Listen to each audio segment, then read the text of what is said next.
This is Hack Hunter, where we review some of the best and worst tattoo artists in your cities. Now, in this episode, we head out to Tampa, Florida, and if you haven't seen part number 1, definitely go check it out, because there's actually quite a few very talented, really skilled artists out there. We're definitely going to head back there again to showcase more of them, but while we were out there, we did come across a couple of sketchy ones. So, without further ado, let me introduce to you D. Now, I can't tell you D's last name because I don't know it, but I do know he is the owner of D's House of Ink, of course. Now, surprisingly, he actually put together a great roster of artists, and I recommend going and checking them out on Instagram. House of Ink Tampa. Some of their artists there were really great. I would give a shout out to Jay Show the Artist on Instagram. He had some great work, but we're going to be talking about D's today, and D's Instagram is D Slang Ink. I love it, straight to the point. D Slang some ink. Now, always do your own research, you guys, but let me show you the highlights. First out, let's talk about cover-ups, because this gentleman came into D, and he said, D, can you help me out with this sweet cock? Can you make it better, D? And D said, sure. Bam. Ugh, man. Just ruined it. Heavy, dark, muddied up. Just really hard to tell what's going on there from a distance. You zoom in and you can see he, tried to put white in there to highlight to make it cleaner, but this is just a jumble of lines and a mess. There's actually a dead rooster behind a live one, right? It took me a minute to see what was going on there, but it didn't take me a minute to see that you can see the old one right there. That red did not cover up that black. Not surprising. Another fail is on his blending. This red right here, blending to orange, this is one of the easiest blends for tattoo artists to do. Red blends into orange very smoothly, as long as you take your time. But you can see here, all this streaking and whipping and irritation lets you know that he is just beating up that skin, trying to whip through it too fast, and so those blends are not coming out smooth. Here's another cover-up, though. This sweet Jesus here, it really shouldn't require something too dark to cover it up. Let's see what D did here. Bam.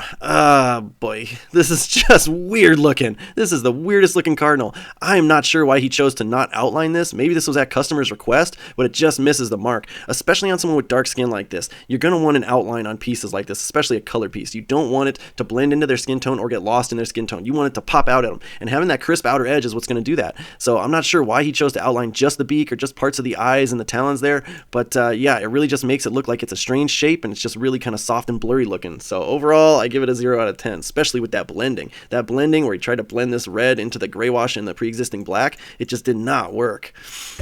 So next up, I saw a lot of lions in his portfolio, and this was probably the best one. So I'll give him a little bit of credit on this one, but I would still say it's got way too many negative spaces in here. And I think just from going through his portfolio, I could tell it's because he doesn't like to do that soft gray. He doesn't like to bring out those soft grays. He does a lot of this kind of whipping and streaking that you can see here. And then this patch of whiskers. This is just so strange looking, this bright white patch of whiskers. I don't think that's how most lions' whiskers look. It looks very, very unnatural. And the hair down here, it has that squiggly, messy effect that we're going for. But again, he just did it with black. There's no real medium grays in there. And the same with this rose. It's strange that he would fully shade some of the petals, and then other petals are just negative and left open like this. So I just got that sense of laziness throughout his work, especially when I saw stuff like this. He used the same tone of gray throughout, and this weird little line again with strange looking whiskers and strange looking nose. And then here's another lion where this one's half skull-faced lion here. I zoom in on here, you can see where he tried to put whiskers in white at the very end there, but it didn't work. It didn't show through his black, so it just leaves these patches of blood where he tried to put white in places. But overall, the lion here is just overly simplified. Way too light a gray shading on this one, and yeah, just a minimalist line work, and he called it good. So I think this was just kind of disappointing, especially for the size of it. You could have got a lot better detail in that thing. Here's an elephant that again was just way too heavy, dark, muddied up. And look at this trunk. This trunk actually gets fatter the farther down it gets. That's just a weird looking trunk. And then I zoom in here and you can see there's supposed to be a little tusk right there, but it barely peeks out. And then the size of that tusk compared to the thickness of this tusk, that doesn't really make any sense. So I think this one again just totally missed the mark. Not to mention, look at the toes. He just stopped doing the toes right there on the elephant. I don't know why he did the toes on this one, just didn't do the toes there. Really, really weird.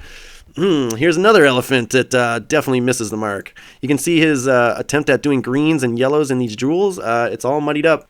Most likely because he was just overworking the skin, and we've seen that before. When artists overwork the skin, the blood shows through more than the actual color of ink does. One thing I would kind of give him a hard time about here is that he mixed a gray wash elephant with colored flowers, right? Gray wash is diluted ink, whereas color is saturated ink, right? So if you're choosing to mix the two, you have to be very meticulous how you do it. Whereas here he has everything in the foreground color, and then the foreground elephant is in black and gray. It's just not going to look the same when it heals. One's going to be dull, one's going to be vibrant. So that's something I recommend clients don't do. This one I just had to show because, man, look at how veiny and bony that hand is. And look at these cracks. Jesus Christ, he had some dry hands to crack that much, man. But when any artist is shading the back of a hand here, those are really soft, subtle shadows. And you really don't want to be using heavy black when you're trying to create these just subtle dents and subtle kind of peaks and valleys in the hand there. And yeah, when you use black, that's how it turns out, just overly veiny and bony looking.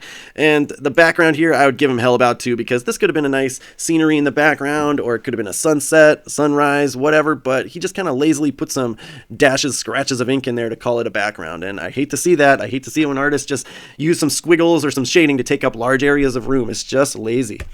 Now I'll end it on this one, this epic portrait of a phoenix fighting a dragon, I believe. But man, that dragon is definitely going to win because that phoenix only has one wing. Oh man, look how jacked up that head looks and body. Oh man, just really disappointing stuff. I think it's pretty obvious. D from D's House of Ink. You're going on the hack list, buddy. But check out part number 1 if you haven't seen it, you guys. Otherwise, I'll see you next week. Bye-bye.